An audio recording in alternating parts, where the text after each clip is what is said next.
Allez, bonjour tout le monde. Merci. Alors, j'ai suivi avec beaucoup d'attention votre représentation, c'était très intéressant. La question que je me suis posée, maintenant que vous avez une carrière conséquente, pour convaincre vos potentiels clients, vos projets parlent pour vous. Mais pour un architecte qui débute, surtout ici en Algérie où la lumière n'est pas vraiment un domaine qui est très exploité, comment on peut faire quand on arrive et on débute pour convaincre que la lumière, ça peut donner un plus intéressant? Merci. Alors, merci pour la question, mais deux choses. Il ne faut pas m'appeler monsieur, il faut m'appeler Alain, me dire tu. Les architectes se disent tu. Donc tu ne vas pas me dire vous, tu ne vas pas m'appeler monsieur. Je ne suis pas un monsieur. Je suis un petit artisan de la lumière, un poète de la lumière peut-être. Hein, poète qui a chaud aujourd'hui parce que l'élément...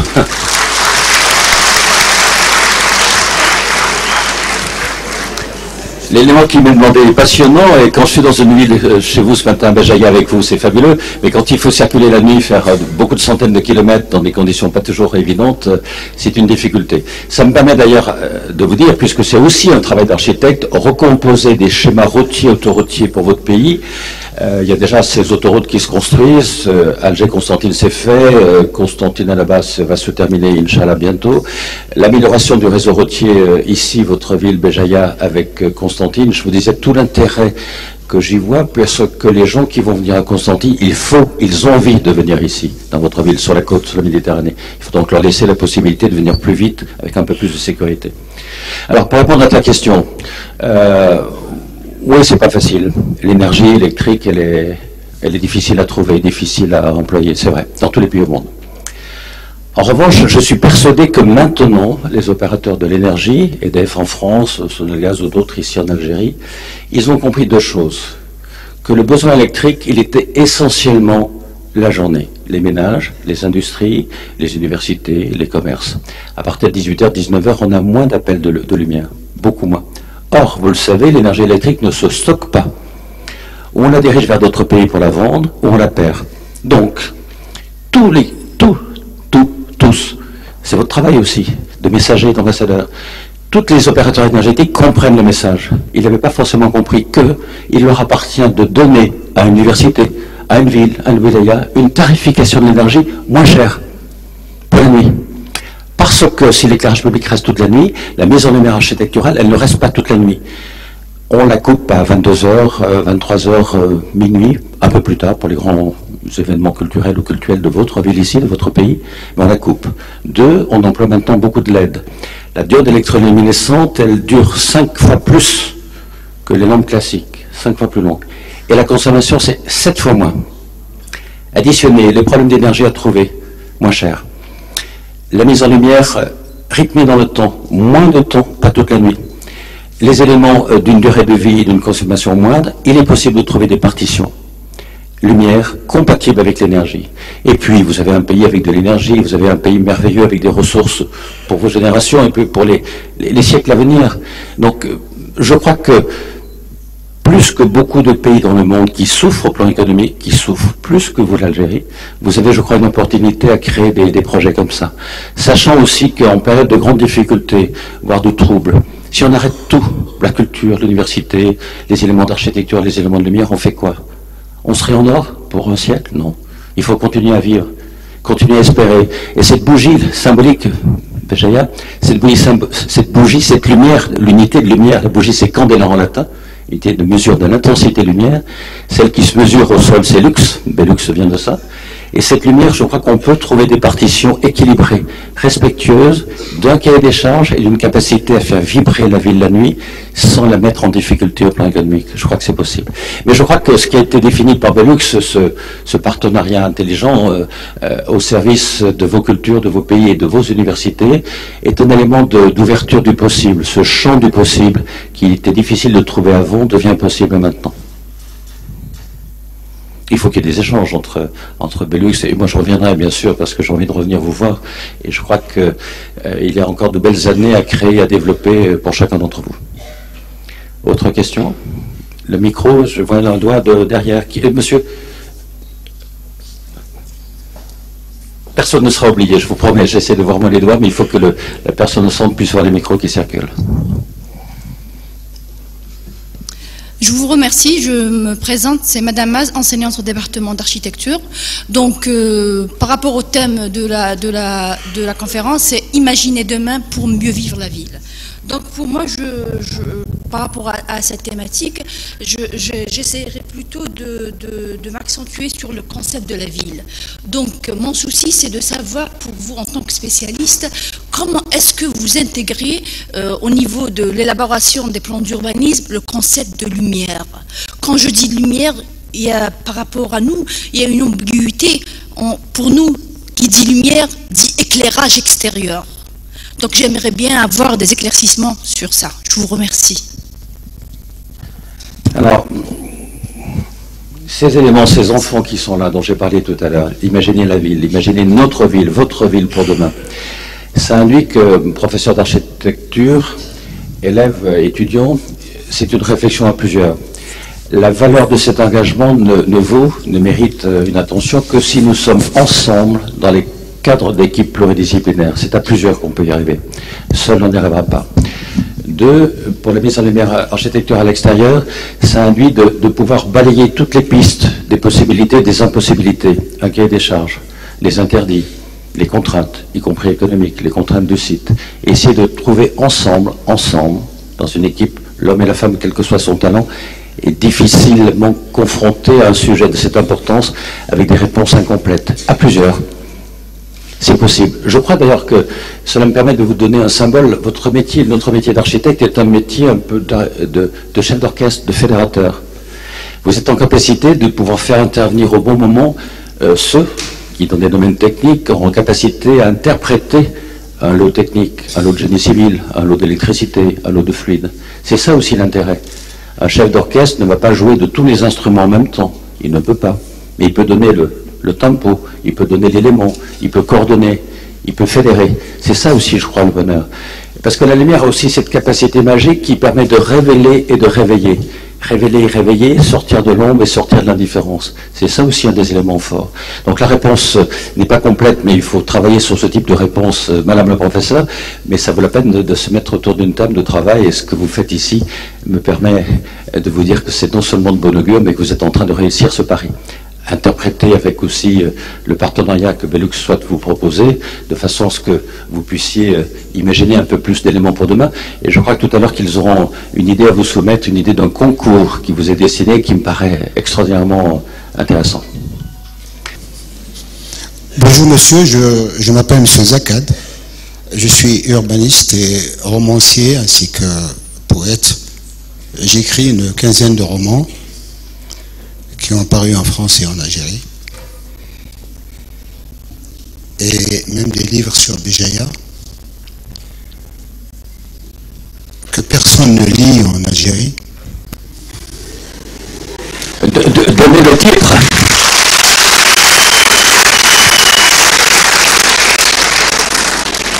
Il faut, s'il vous plaît, donner le titre pour que je puisse, moi, déjà le lire et donner l'envie à d'autres de le lire. Ils sont en librairie, n'ont qu'à se débrouiller pour chercher l'information et la communication. C'est un gros problème aussi. Vous êtes un ardent poète, tout en étant ardu. C'est avec intérêt que je vous ai écouté.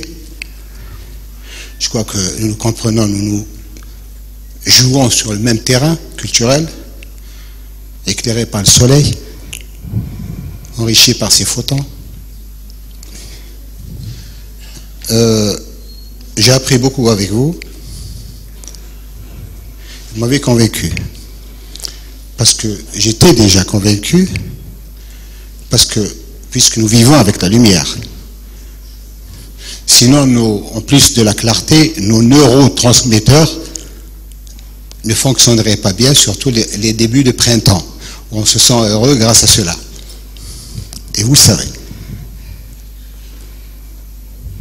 En plus du talent de poète, vous avez un talent d'orateur. Je vous félicite. Ah, si Galilée avait vos moyens. On a des problèmes chez nous en Algérie. Je les ai vécus puisque j'ai été depuis 1962 directeur de très grandes entreprises.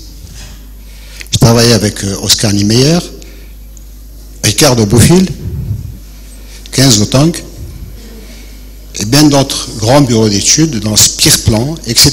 Si je veux vous dire ça, c'est pas spécialement pour vous, c'est surtout pour Belux, que j'encourage et que j'ai vu au Palais de la Culture dernièrement, surtout pour les étudiants de BGA. C'est à eux que je m'adresse.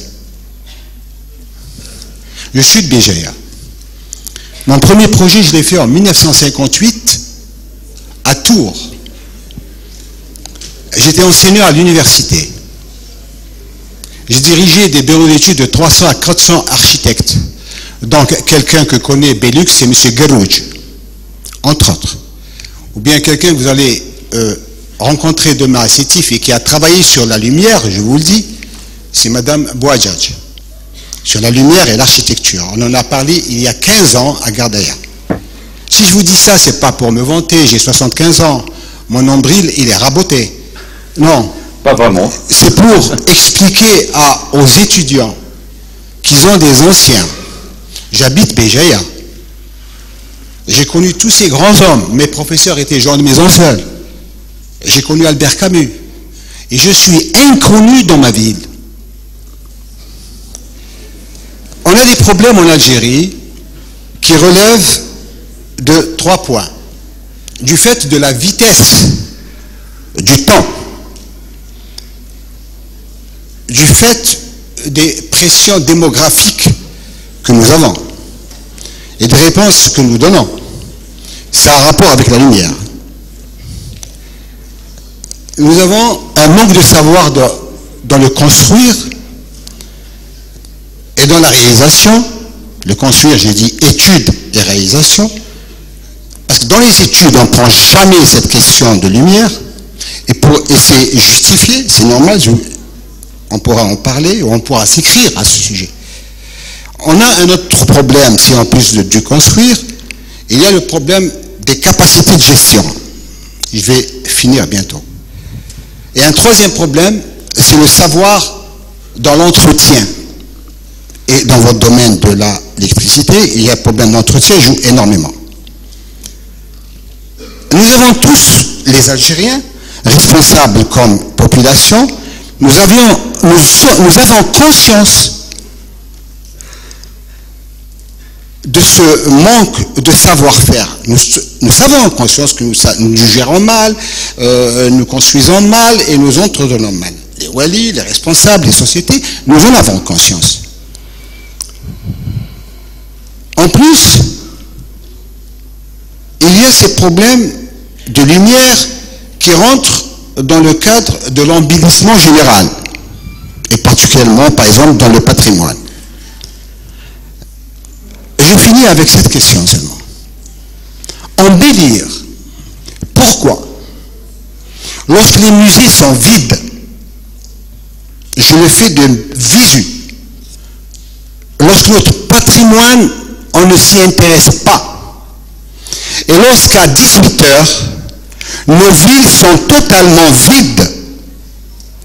Je vous remercie. On peut l'applaudir.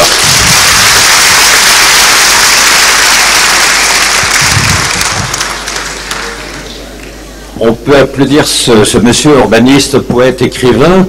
D'abord, s'il te plaît, tu es urbaniste, donc il faut me dire non pas monsieur et Merlin, et pas me dire vous, me dire tu, s'il te plaît, pour qu'on puisse échanger, s'il te plaît, Inch'Allah.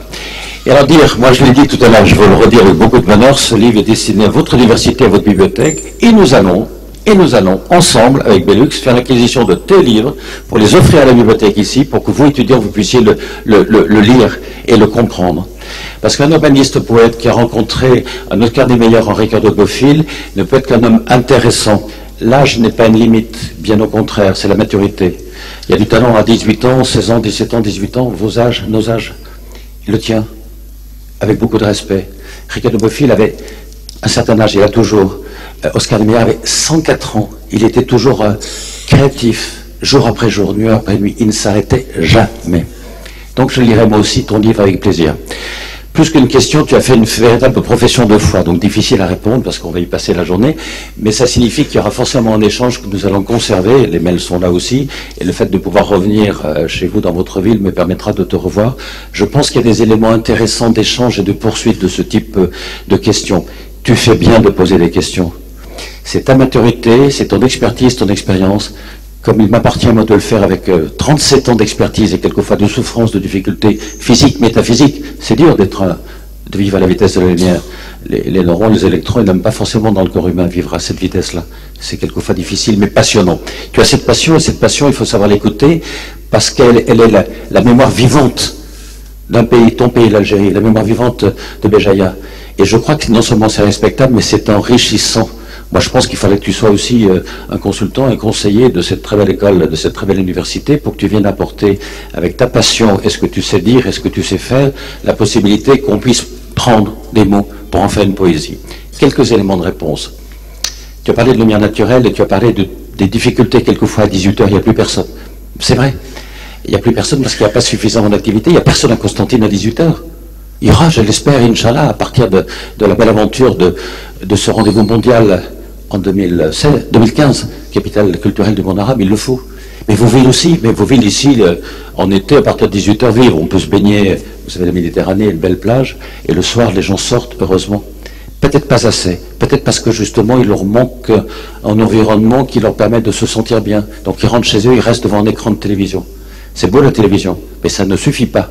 Vous savez tous que nos enfants, quelquefois, il faut leur couper la télé, parce qu'ils restent toujours, alors qu'il y a d'autres choses à prendre, d'autres choses à voir, d'autres choses à aimer.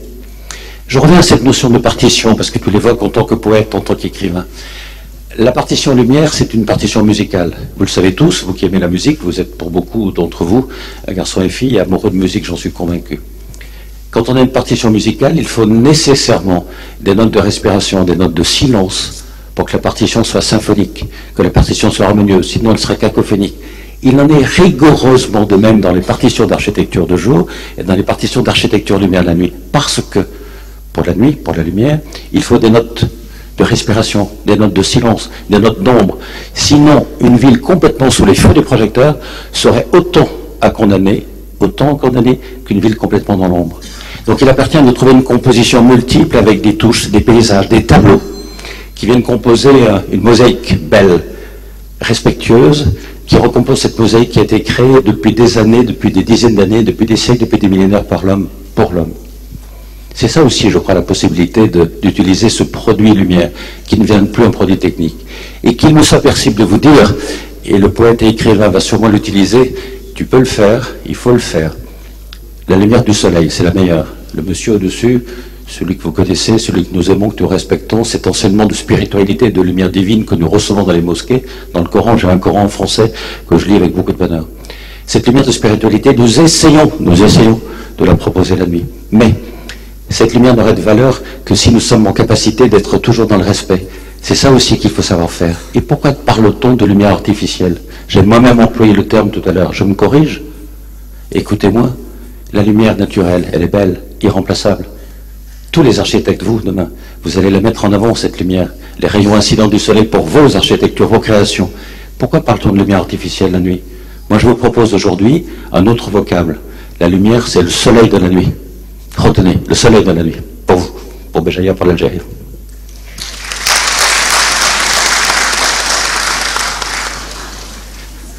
Autre question. Je vois beaucoup de doigts qui se lèvent, alors qu'il faudra une réactivité aussi dans la salle pour faire passer le micro. Mais le micro va circuler. N'oubliez personne, n'hésitez pas à relever le doigt pour qu'on vous voit. Moi, je vous vois un peu, je suis un peu ébloui par le projecteur au-dessus, mais il faut qu'on vous voit dans la salle aussi. Merci. Avant tout, on vous souhaite la bienvenue dans cette ville. Merci. Où le sens de la lumière, il a un sens particulier. La lumière dans cette ville, dans son histoire, c'est la lumière de l'intelligence et du savoir. Et la lumière de sa beauté naturelle. Maintenant, poser le sens de la lumière au sens éclairage, à mon avis, c'est la cerise sur le gâteau. Notre problème d'aujourd'hui est si le gâteau, c'est pas la cerise. Et là, je m'adresse un peu à nos amis dans la salle. préparons le gâteau. Parce que le problème de la ville de Béjaïa actuellement, ce n'est pas dans l'éclairage. Il est dans la ville. Parce qu'aujourd'hui, ce n'est pas le cas. La ville de Béjaïa, c'est bien de dire que c'est une bougie, mais ça, c'est dans un passé, ce n'est pas dans l'actuel. Construisons cette ville actuelle aujourd'hui, et après la cerise, il sera la bienvenue. Je vous remercie. On peut applaudir parce que c'est vrai, c'est important.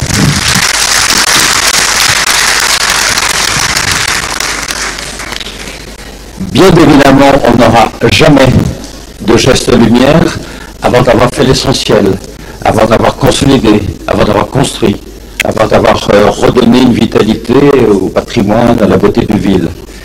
Deuxièmement, il faut que nous soyons en capacité d'accompagner des mutations sociologiques, des mutations du savoir partagé. Dans nos consciences, dans nos cœurs, dans nos écritures d'êtres humains, il faut qu'on puisse apprendre cela. Et l'apprendre aussi à plusieurs. Donc ça signifie que vos professeurs ici, vous l'êtes, et les étudiants doivent comprendre qu'il faudra du temps, le temps au temps. On ne le fera pas en claquant dans les doigts comme ça. Il faut savoir mesurer la notion du temps et se donner la possibilité de régler les impératifs de circulation, de refonte, de réhabilitation, de beauté. Et cet élément supplémentaire qui s'appelle un élément qui peut s'appeler la lumière, qui peut s'appeler un espace urbain, peut venir effectivement après, doit venir effectivement après. En revanche, s'il faut hiérarchiser les investissements, et je partage complètement l'analyse, il ne faut pas oublier que la discussion, elle est longue. L'élaboration d'un concept, c'est long. L'élaboration d'une décision politique, c'est long. Donc il faut, je crois, pouvoir démarrer des études, et c'est votre rôle aussi, votre passion d'innover, d'inventer. N'attendez pas des marchés publics qui viennent, ou qui ne viendront pas, ou difficilement. Proposez spontanément, avec votre générosité, avec votre inventivité, à travers votre science, votre savoir, votre talent, proposez des projets. Allez voir un aîné, allez voir un décideur politique, la ville, la wilaya. Allez, osez. Dites voilà, moi j'ai une idée. Qu'en pensez-vous? Et ces idées vont germer, vont finir par épanouir. Mais il faudra peut-être 2 ans, 3 ans pour que cela se fasse. Mais ça vaut la peine d'essayer de se mettre dans cette recherche intellectuelle, dans cette recherche du savoir, qui vous appartiendra de faire passer comme message, parce que c'est ça aussi qui est important. Donc il faut un peu de temps, ne pas le faire trop vite, et je crois qu'une ville doit d'abord se chercher dans le cadre d'une trame urbaine, dans le cadre d'une composante, pour savoir effectivement comment elle fonctionne, comment elle peut mieux fonctionner, comment elle peut être plus agréable à vivre, et après, c'est la cerise que vous évoquez, que tu évoques, tu es architecte, professeur d'architecture aussi. Alors je dis tu aussi, tu me dis tu, s'il te plaît. Cette cerise, moi j'aime bien la métaphore et le symbole, c'est un peu ça la lumière, c'est la bougie, Béjaïa, petite bougie qu'on met sur un bâtiment pour lui dire bienvenue pour un premier anniversaire, c'est ça aussi le symbole. Que ce symbole vous permette de croire que c'est possible et que ça va contribuer petit à petit, année après année, à permettre une évolution de mentalité, de savoir, de science, de connaissance et de certitude. Il faut un peu de temps pour ça. Mais je crois que particulièrement vos générations, cette chance que l'Algérie a de vous avoir, cette chance extraordinaire, il faut qu'on vous donne la possibilité aussi de mesurer les efforts que ça représente, les sacrifices quelquefois, le temps qu'il faut passer, les transpirations, le travail, les insomnies, mais aussi les immenses passions quand vous êtes à la tête d'un élément. Moi, dans une université, 2 jeunes filles m'ont présenté un projet lumière. J'ai dit, mais ce projet, il faut le réaliser. C'est pas moi qui vais le réaliser, c'est toi et toi. Parce que c'est magnifique, ces projets. C'était pour une belle avenue d'une ville chez vous en Algérie. Et vous avez forcément, vous, les mêmes talents, les mêmes possibilités, les mêmes ancrages dans un devenir. Vous pianotez sur un écran, vous savez réaliser des images en préfiguration. Les infographies lumière, j'y reviendrai aussi. Vous savez inventer avec votre crayon, avec votre art plastique. Vous êtes pour beaucoup d'entre vous, j'en suis convaincu, de très bons dessinateurs, des peintres en devenir, puisque l'architecture aussi, pour en parler, il faut la raconter d'abord. Un mot sur les infographies, qui revient dans le discours du temps au temps. L'infographie, tous les cabinets établis, et vous sûrement aussi, on vous apprend cette technique qui permet de préfigurer une architecture, un espace urbain et une mise en lumière. En ce qui me concerne, vous le verrez sur mon livre, j'ai le bonheur de faire plusieurs infographies pour plusieurs villes, dont Alger. Il y a 5 ans. Vous voyez, il faut du temps. On y arrive, petit à petit. Parce que l'infographie permet de préfigurer une mise en lumière, un rêve en devenir. Et l'infographie permet de dire, voilà monsieur le wali, voilà monsieur le maire, voilà monsieur le conseiller, voilà monsieur l'industriel, voilà comment je l'ai pensé. Et puis, je ne suis pas seulement le rêveur utopiste, j'ai un groupe Belux qui me permet de vous donner la certitude que si on y va, si vous décidez d'y aller, on va le faire. On va le faire dans le respect de vos finances, dans le respect de l'écologie, dans le respect de la ville, dans le respect aussi de la préservation dans le temps. Parce que, comme une architecture qui est faite pour rester des siècles et des siècles, une mise en lumière, une architecture lumière est faite pour rester non pas des siècles. Il faut la changer tous les 20 ou 30 ans. Mais 20 ou 30 ans, c'est un espace de liberté que l'on peut gagner sur l'obscurité, sur l'ombre, sur les difficultés. On investit non pas pour 5 ou 6 ans, on investit pour 20, 30 ou 40 ans. Les techniques actuelles le permettent. Et l'infographie permet d'anticiper, de faire en sorte que le rêve ne soit pas un élément impossible, mais un élément en devenir que l'on va ensemble réaliser demain. Autre question? J'ai vu d'autres doigts se lever, madame. Voilà. Bonjour. Bonjour. Soyez la bienvenue, monsieur Alain Guillot. Alors, j'ai remarqué, d'après le film projeté présentant vos réalisations, que vos conceptions lumière sont concentrées beaucoup plus sur l'éclairage des édifices du patrimoine architectural. Est-ce que c'est une manière d'appromouvoir cette richesse de valeurs singulières? Merci. Mademoiselle, tu es architecte? Je suis étudiante en 3e année architecture. Alors je dis tu aussi, il faut venir tu. Le tu est un tu de confraternité, pardon, et de respect mutuel. Oui, mais il faut se mettre au travail ensemble pour ça. Et je crois que les images que j'ai montrées, je crois l'avoir dit, je le redis avec force, elles sont des images un peu emblématiques de monuments un peu prestigieux, un peu trop prestigieux, j'en conviens. Il en faut quelques-uns. Et ici, à Béjaïa, vous en avez, en Algérie, il y en a. Donc, mettre en valeur quelques sites emblématiques très forts en termes d'histoire, en termes de rayonnement patrimonial, et puis, oser, ils ne sont pas en photo ici, tous les jours, tous les soirs, œuvrer pour apporter quelques petites lumières sur un espace public, un jardin, faire en sorte que la nuit, il soit, en termes de sécurité, accompagné, qu'il soit renouvelé, pour qu'on ait envie d'y aller aussi le soir. Les quartiers en difficulté, il y en a dans tous les pays au monde. Ici aussi, des quartiers qui se cherchent, des médines, un patrimoine ancien, des petites ruelles. Trouver de façon économe une toute petite lumière, très faible, pour sécuriser, pour marquer. Même dans des favelles, à Rio, en Colombie, sur des favelles, en pleine insécurité, en pleine recomposition, on arrive à trouver des propositions de lumière pour que chacun des propriétaires, parce qu'ils redeviennent propriétaires avant ces titres d'occupation illicite du territoire. Et parce qu'ils font un effort pour apporter de la sécurité et pour apporter un peu de lumière, on leur donne un produit lumière, on leur donne un peu un élément de scénographie pour leur façade, une peinture, et ils deviennent les gardiens du temple, les protecteurs. Ils ont un peu de lumière aussi. La lumière est une écriture destinée à toutes les couches d'une population, à toutes les composantes sociales d'une ville, d'un habitant, d'habitation, d'un pays. Toutes. Elle n'était pas ici, donc tu as raison de poser la question. Il faut savoir, au quotidien, envisager un petit geste lumière, tout petit, minimaliste, respectueux, attentif, et pas du tout, en termes d'économie, mettant en difficulté les finances d'une ville, d'une wilaya. Il ne faut pas le faire. Ou d'une école, d'une université. Mais c'est possible. À tes crayons, on dessine quelque chose sur un petit espace, nous sommes preneurs de le voir, bien sûr. Pour relayer la course, l'engagement, la sportivité. Même chose pour vous. Toujours un peu difficile, mais vous avez un micro qui est le témoin qui vous permet non pas d'assurer les 100 mètres ou les 200 mètres qui vous incombent, mais de prendre la parole que j'écoute avec plaisir. Donc bonjour, je me présente, je suis une étudiante en première année en architecture. Je ne vais pas vous tutoyer parce que j'ai l'honneur et respect de vous parler et de vous adresser la parole. Donc ma question, sûrement les autres étudiants aussi, mes camarades se posent, c'est que vous avez des rêves sur la lumière. Vous avez toujours rêvé sur la lumière. Vous n'avez pas laissé tomber votre rêve. Sûrement vous avez eu un soutien, un encadrement. Vous savez, vous êtes dans un pays comme la France.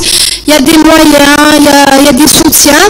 Mais nous, on est entré avec plein d'enthousiasme, plein de courage, plein de volonté.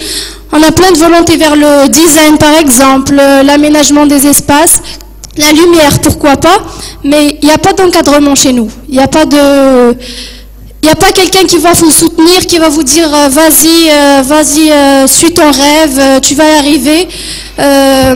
On on perd notre volonté avec le temps, parce qu'on voit que c'est irréalisable. Donc, qu'est-ce que vous pouvez nous donner comme conseil pour adhérer notre rêve et réussir? Pourquoi pas?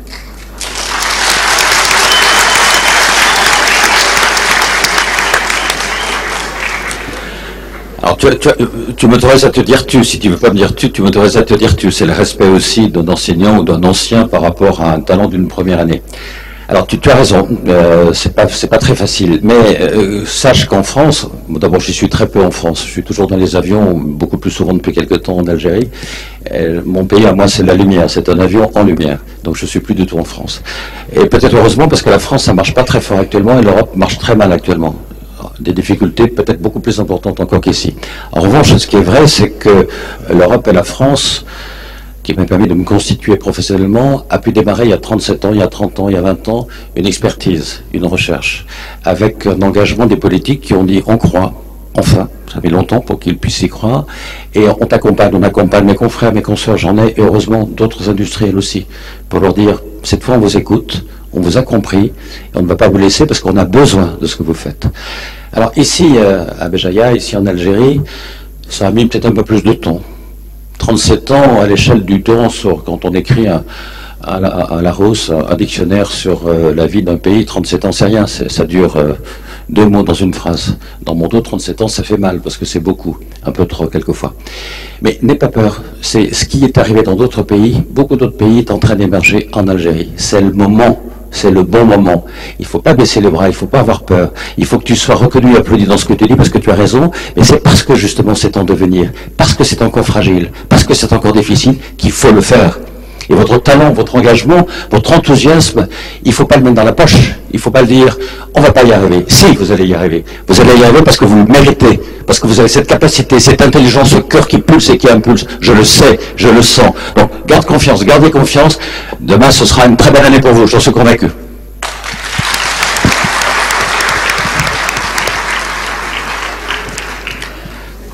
Et demain, c'est aujourd'hui, ça commence toujours aujourd'hui, le demain. Hein. Et le demain, c'est un rendez-vous 2014-2015. Votre pays va, dans le monde entier, être relayé. C'est le moment aussi d'avoir des projets. Tout à l'heure, Bellux vous parlera de ces projets parce que ça va vous intéresser beaucoup. Un concours qu'il lance pour vous, vous verrez. Autre question, avant qu'on passe aux questions de Bellux, c'est qu'on respecte le temps qui nous a été donné pour que vous puissiez être disponible pour les autres amphis, les autres renseignements forcément très intéressants. Autre question, mesdemoiselles, messieurs. Monsieur, une question devant le micro, devant, s'il vous plaît. Parce qu'on va pas écouter, il faut parler avec un micro.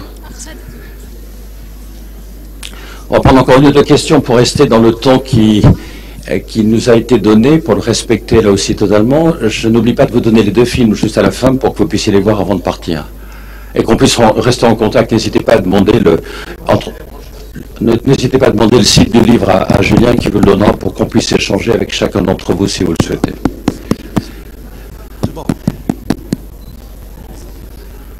Bonjour. C'est M. Zaidi, architecte. Il marche pas. Non, il marche pas, je crois. Élu à l'APC de Béjaïa. Il marche, oui. Voilà. Chargé de l'urbanisme, aménagement du territoire au sein de la commune de Béjaïa. Je voudrais juste poser quelques questions à M. Alain en tant qu'architecte. Hein? Merci. Très bien. Je voudrais juste savoir, la lumière, effectivement, c'est un élément que toutes les civilisations humaines ont porté dans leur existence en tant qu'élément de composition. Ça, c'est pas nouveau. Maintenant, la manière dont, c'est-à-dire le comportement de la société vis-à-vis de la lumière au fil des civilisations, il change donc en fonction de la réflexion et de la philosophie et de l'objectif qu'on veut atteindre à travers cette manière de faire. Maintenant, ma question est la suivante. Quel est l'objectif que vous voulez atteindre à travers votre proposition d'éclairer et de donner la lumière dans nos villes et aussi de rajouter une lumière, je dirais pas artificielle, pour les édifices de patrimoine ou bien de production architecturale. C'est-à-dire, je m'explique, maintenant, est-ce que vous considérez cette lumière comme étant un élément de composition dans la discipline de l'urbanisme, et encore plus dans même la production architecturale? Parce que si je dis ça, cela veut dire qu'on pourra par la suite ouvrir un débat, donc avec même les étudiants, c'est-à-dire dans les conceptions, on peut peut-être intégrer ce concept de lumière. Ça, c'est ma première question. Est-ce que ça vous est arrivé de réfléchir, ou bien de penser, à la réaction de l'utilisateur vis-à-vis de cette lumière? Là, je parle de perception. Est-ce qu'il s'agit de rendre les espaces positifs qu'on est en train de pratiquer, d'approprier, ou bien l'objectif est autre? Ma troisième question, et la dernière, c'est une question de pratique. Quand on éclaire les édifices antiques, est-ce que la chaleur et les rayons dégagés par cette lumière n'ont pas d'influence sur la dégradation des vestiges historiques? Merci. Alors on peut l'applaudir parce qu'il est dans votre ville. Merci à toi, responsable d'une ville, de la ville qui nous accueille aujourd'hui. Et moi je me tourne vers vous en vous demandant d'applaudir parce que cette personnalité vient de dire sa première question. Nous sommes prêts à recevoir un message lumière. On peut en parler à vos crayons, amis architectes. C'est le moment d'aller le voir et de lui dire voilà, moi j'ai une idée. Nous sommes à Béjaïa, la bougie, le lumignon, nous avons une idée. Donc c'est possible, la capacité à écouter, à entendre, à comprendre, merci à toi, permet effectivement d'avoir un élément de réceptivité positive en disant viens nous voir. Deuxième élément, tu as parlé des habitants. Indiscutablement, cette partition lumière, ensemble, avec un partenaire indispensable comme Belux, on ne peut le faire que si on va aussi recueillir la vie, l'engagement de ceux qui vivent au quartier. Pas le faire contre eux, le faire avec eux, pour qu'ils soient les co-auteurs, les participants, qu'ils aient à cœur de dire, mais regarde ma petite rue là, il y a un truc à faire, il y a quelque chose à faire. Les coopter, les représentants de quartier, d'agglomération, allez les chercher. Il y a toujours des personnes qui ont plus que d'autres, on vient de le voir avec l'écrivain, poète, urbaniste ici tout à l'heure, la possibilité d'exprimer un avis. Un avis, c'est un maillon d'une chaîne de compréhension. Tous les maillons comptent. Dans nos métiers lumière, comme dans les métiers de l'architecture, il faut oser, il faut savoir prendre le temps, la patience pour aller recueillir les avis et les mettre en équation, les mettre au service du projet. Donc les habitants, on le fait pour eux, on ne le fait pas contre eux. Il ne faut pas qu'ils se réveillent un jour avec une architecture qu'ils ne vont pas aimer. Il ne faut pas qu'ils se réveillent un jour la nuit avec une lumière qui va les gêner, qui va les déranger. Donc il faut les mettre avec nous autour d'une table, des maillons supplémentaires. Enfin, les espaces publics chargés d'histoire, j'en ai connu, j'en ai visité plusieurs chez vous en Algérie, extraordinaire présence. C'est tellement beau qu'on se dit, comme dans un musée, il ne faut peut-être pas laisser les lumières. On ne sait pas très bien, dans un musée, on sait que la lumière peut abîmer la peinture. On ne sait pas encore très bien si la lumière peut abîmer les pierres, puisqu'en fait, on a des éléments qui datent de 3000 ans. Donc si le soleil ne les a pas abîmés complètement, la lumière dite artificielle, le soleil de la nuit, pourrait peut-être les conserver. Cependant, je l'ai dit, il est indispensable, quel que soit le lieu, la lumière dite architecturale, il faut savoir la couper pour préserver l'énergie, pour préserver le repos, et peut-être pour préserver aussi le minéral, la pierre, pour lui dire, écoute, toi aussi tu as droit au repos, l'être humain que nous sommes, on a besoin. En architecture, souvent on travaille beaucoup la nuit, on dort peu. Et tu parlais de chaleur, je vais y revenir. La chaleur, c'est mauvais pour les pierres et même pour les architectes lumière aussi, la chaleur, quelquefois on le voit. Mais les arbres, enfin, et le troisième volet de ta question. Les arbres particulièrement, ils aiment la lumière, la chaleur. Il leur faut aussi pour croître, pour s'embellir, pour grandir. Mais ils ont besoin absolument, dans leur rythme biologique naturel, ils ont besoin de respiration, ils ont besoin de sommeil. Un palmier, un arbre, jamais le laisser allumer toute la nuit. Il faut le couper à 22h, 23h. Lui laisser l'espace au repos, lui laisser refaire son rythme à lui, son élément d'équilibre naturel. Donc voilà, rapidement poser les éléments. Encore un dernier doigt qui se lève avant qu'on voit dans le temps qui nous est donné, monsieur, un micro. Merci. Donc c'est M. Chkel, élu à la PC de Béjaïa. Donc ma question est purement technique.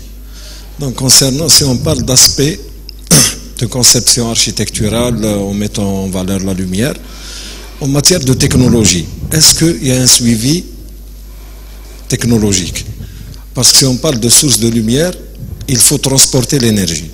Donc cette énergie est transportée par des câbles qui vont traverser la façade, qui vont pratiquement amocher donc le paysage. Est-ce que Belux a pensé, est-ce qu'il y a une créativité technologique qui va suivre la créativité artistique?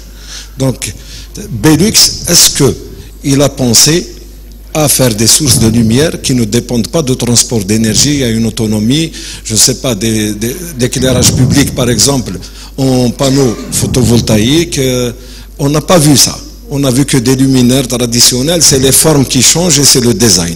Mais la technologie, est-ce qu'ils ont investi dans tout ça? Et merci. Merci.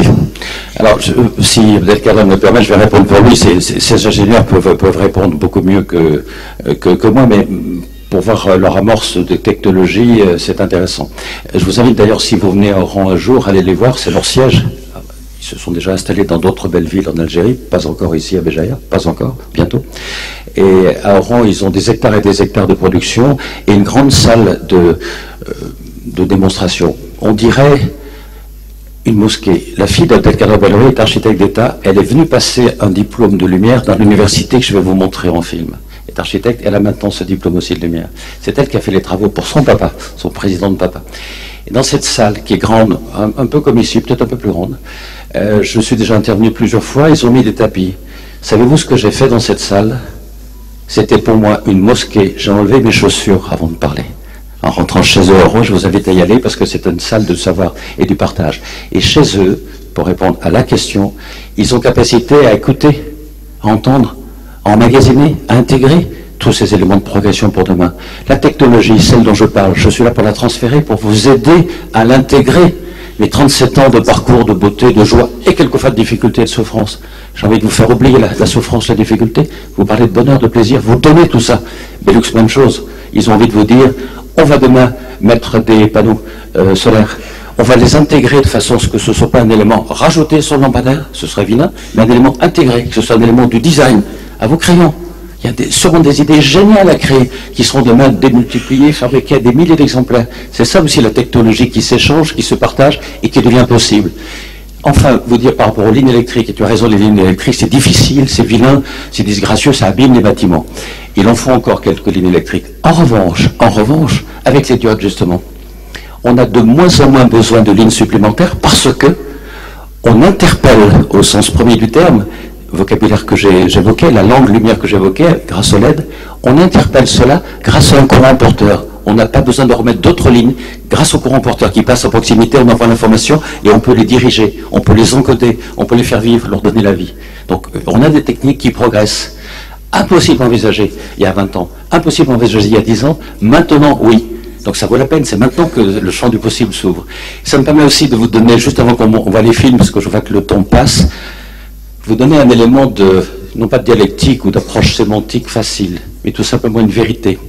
Il y a 20 ans, tout le monde, moi, d'autres, dans le monde, on faisait des éclairages.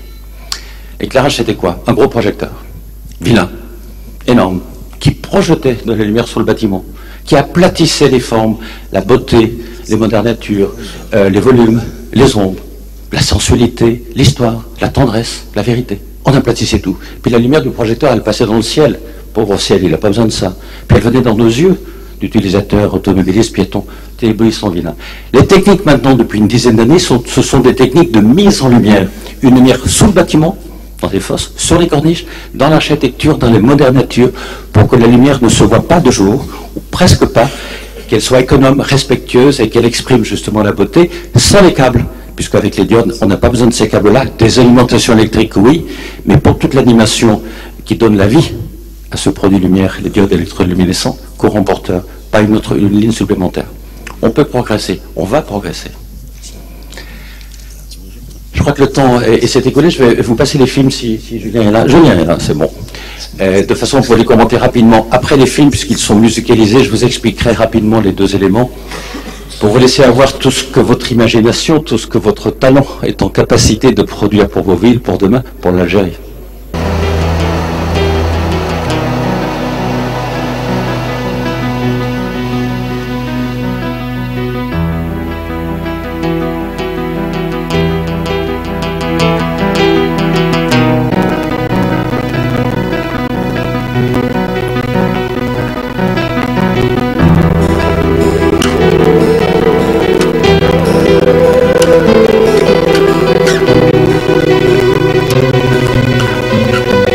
disais que les projecteurs d'antan, ils étaient difficiles. Regardez, le projecteur ici, il est très difficile, il écrase le film. Vous voyez ce que je vous disais tout à l'heure? On est en pleine métaphore. Je vous demande qu'on puisse couper le projecteur qui est en cabine au-dessus, s'il vous plaît.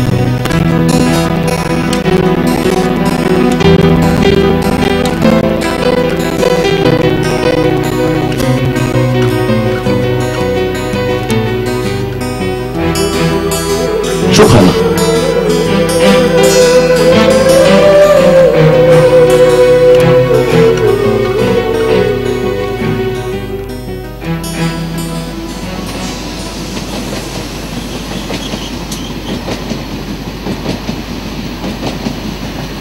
Ne rallumez pas le projecteur, s'il vous plaît, surprends pas le projecteur. Avant de passer à l'autre film, quelques mots sur cet élément. Alors, l'université Lyon 3, construite dans une autre et des tabacs, m'a chargé d'abord de vous transmettre ses amitiés d'étudiants à étudiants en disant tu viens ici, transmets-leur nos amitiés, on a envie de venir reçu en Algérie chez vous. Et eux ont envie de vous recevoir un jour. Donc, Inch'Allah, si vous venez à Lyon, dites-le nous pour cette fête des Lumières, 8 décembre, 4 millions de visiteurs en 4 jours, 4 millions de visiteurs en 4 jours, et tous les soirs une capacité à faire rêver. Pourquoi? Cette université est une université importante, presque aussi importante que la vôtre en termes d'étudiants. Avec une licence lumière maintenant. Il y en a une à Londres, une au Portugal, une aux États-Unis, une en Allemagne, très peu, une à Lyon. Et ça nous donne la possibilité de recevoir pendant 2 ans des étudiants qui sont architectes, plasticiens, créateurs, et qui ont envie de mieux comprendre la lumière et avoir un diplôme d'État. Et quand j'ai réalisé ce projet, j'ai doté chaque fenêtre de ce bâtiment, chaque fenêtre, de réglettes à diodes, complètement inexistantes en perception d'iode, on ne les voit pas du tout. Vous viendrez à Lyon, vous prenez une photo, on ne les voit pas du tout. La lumière se porte sur les linteaux, sur les jambages. Elle exprime une qualité d'architecture sans qu'il y ait un signe visible. Elle ne part pas dans le ciel, elle n'éblouit personne. Et, parce que ce sont des diodes, avec un encodage, Julien, tu bloques un peu s'il te plaît, avec un encodage complètement indépendant, on peut réaliser le programme que l'on souhaite, avec une infinité de scénarios lumière qui permet de créer des paysages, qui permet de créer, musique à l'appui, un spectacle, qui permet d'appeler des couleurs, qui permet de faire vivre, je viens de repasser pour vous, sans projecteur, et donner à chaque fenêtre une capacité de devenir indépendante, d'appeler, dire, viens voir, viens m'écouter, je suis professeur, je suis étudiant, je suis là dans ce bureau, viens me voir, raconter une histoire, les faire rêver. Et chaque 8 décembre, ce bâtiment, il n'est pas mis en lumière tous les soirs comme cela, mais pour les fêtes, pour les manifestations, les fins de semaine et le 8 décembre, on le fait vivre comme ça. Et savez-vous ce que je fais aussi chaque année? Nous sommes à la 7e année de cette université, 6e, 7e année. Nous donnons à voir à la promotion qui sort, je leur dis, faites-moi un dessin, une création, comme ce qu'on va vous dire tout à l'heure, l'idée de Bellux, et moi je réalise cela sur le programme.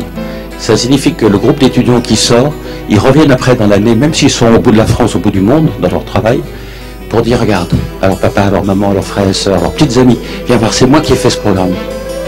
Ça donne une possibilité d'écriture partagée, ça leur donne la possibilité de devenir acteurs, artisans, artistes peut-être, parce qu'ils ont créé le programme. C'est ça aussi, la capacité à partager un savoir. Le programme ne s'arrête pas, il se renouvelle. Gare de Milan maintenant.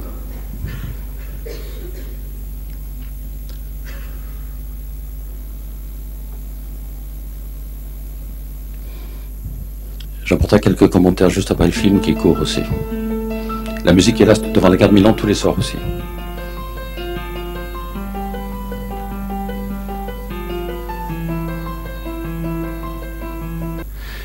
Alors quelques mots avant que Bellux ne reprenne la parole pour vous proposer ce très beau challenge, ce très beau concours. Gare de Milan, vous l'avez vu, quand nous l'avons inauguré il y a très peu d'années avec l'ensemble de la classe politique italienne, avec le président Berlusconi, il y avait de la chaleur physique, en température, degrés, il y avait de la passion, de l'émotion et beaucoup d'enthousiasme. Tout le monde transpirait beaucoup, je n'étais pas le seul à transpirer. Berlusconi aussi beaucoup parce qu'il est serré par tous ses gardes du corps, difficile. Pourquoi nous avons fait ça?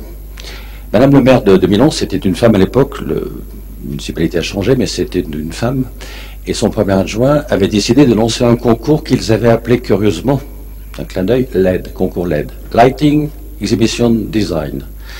En fait, il jouait l'élément imaginatif avec les LED dont je parlais tout à l'heure, dont je reparle, puisque le but était de faire des projets éphémères à l'époque avec des LED. On était une dizaine de 5 Italiens, 5 du monde à avoir été choisis pour faire ce projet qui devait disparaître après l'inauguration de la gare entre Rome et Milan. Et parce que cet élément a plu aux officiels politiques, aux personnalités étrangères qui avaient été invitées, qui étaient là aussi, dans ce TGV entre Rome et Milan, et surtout toutes les composantes de cette ville industrielle Milan, il a été décidé de le mettre en lumière de façon définitive. Donc il m'a été demandé, je reviens à ta question, de trouver des alimentations électriques définitives, ce qu'on a pu trouver par les sous-sols, d'une façon à ne pas abîmer l'architecture. Une très belle architecture, des plus belles gares au monde sans doute, vous en avez ici en Algérie, il y en a dans beaucoup de pays d'Europe, celle-ci fait partie des belles gares. Si ce n'est que, cette gare était aussi l'expression architecturale d'une époque de l'Italie difficile, un peu excessive, guerrière, un peu dans l'agression du verbe, l'agression de propos politiques il y a quelques dizaines d'années. Donc il m'a été demandé, et moi j'avais anticipé sur cette demande, de faire en sorte que la lumière n'exprime que les allégories, les cariatides, les pégases, les modernatures, les éléments de beauté de l'architecture, et oublier les éléments d'agression politique qui existaient, qu'on a laissés dans l'ombre. C'est aussi l'intérêt. Les couleurs, vous allez me dire, ne plaisent pas. Je suis un peu comme vous. On m'avait proposé des couleurs, les couleurs de l'Italie, les couleurs des entreprises qui participaient à cette opération, donc des couleurs emblématiques de leur charte graphique. Mais, parce que ce sont des LED, et parce qu'il y a un programme comme ce que je vous ai déjà montré, on recompose à l'infini maintenant, ça c'était le soir de l'inauguration, des possibilités pour créer un spectacle, puisqu'il s'agit vraiment d'une scénographie, d'un spectacle. Tous les soirs, nous offrons à Milan, et pas seulement à ceux qui prennent le train, mais à ceux qui viennent avec leur famille, leurs amis, leurs invités, qui viennent sur la place, 7 minutes par heure. On pulse et on impulse un programme, un élément pour danser, pour voir, pour aimer, pour regarder, pour comprendre, 7 minutes par heure. Donc cette place est devenue un rendez-vous de culture, un rendez-vous de partage, un rendez-vous de rencontre, un rendez-vous d'architecture. C'est peut-être ça aussi, cette langue nouvelle de la lumière dont je parlais, ce vocabulaire imaginatif, intéressant, respectueux, avec beaucoup d'humilité, beaucoup de retenue, et puis quelquefois l'image d'une belle musique, des notes flamboyantes, pour faire en sorte qu'on ait envie de danser. C'est bien de danser. Moi je vous ai vu danser dans les... peut-être pas vous, mais d'autres jeunesses comme la vôtre en Algérie, vous dansez bien, vous aimez la musique, c'est beau de danser, c'est bien. C'est un élément important. Et la lumière, avec la musique adaptée, contribue à redonner ce spectacle, cette scénographie. C'est tout le bonheur que je vous souhaite, c'est tout le bonheur que je souhaite pour votre pays, pour votre ville Béjaïa, la bougie. Osez inventer des petites bougies qui vont vibrer, que vous allez